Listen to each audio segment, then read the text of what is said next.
சிவகங்கை மாவட்டம் மானாமதுரையில் பள்ளி சிறுமி கடத்தப்பட்டதாக வெளியான தகவல் உண்மை இல்லை என போலீசார் விளக்கம் அளித்துள்ளனர். இது தொடர்பான மேலும் தகவல்களை எமது செய்தியாளர் சுரேஷ் கண்ணன் வழங்க கேட்போம். சுரேஷ் கண்ணன், இது தொடர்பான விரிவான தகவல்கள் என்ன? வணக்கம். சிவகங்கை மாவட்டம் மானாமதுரை அரசு மகளிர் மேல்நிலைப் பள்ளியில் 12ஆம் வகுப்பு படித்து வரும் மாணவி பள்ளிக்கு வரும்போது பள்ளி அருகே மர்ம நபர்கள் காரில் கடத்தி சென்று சிவகங்கை நோக்கி அழைத்து சென்றதாக கூறினார். மேலும் சிவகங்கை பேருந்து நிலையத்தை அருகே காரில் இருந்து குதித்ததாக தகவல் பரவியாகி செய்தி வெளியானது. இதையடுத்து காயமடைந்த மாணவி சிவகங்கை அரசு மருத்துவமனையில் அனுமதிக்கப்பட்டார். சம்பவம் ஆனால் காவல்துறை விசாரணையில் சம்பவ இடங்களில் சிசிடிவி காட்சிகள் ஆய்வு செய்யப்பட்டது.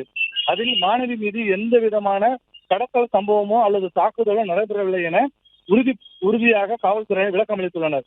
மேலும் மாணவி ஏன் பொய் தகவல் அளித்தார், ஏன் முரண்பட்ட விளக்கங்களை கொடுத்தார் என காவல்துறை விசாரணை நடைபெற்று வருகிறது. பிளே ஸ்டோர் மற்றும் ஆப் ஸ்டோரில் இருந்து பாலிமர் செயலியை QR கோடு மூலம் பதிவிறக்கம் செய்யுங்கள்.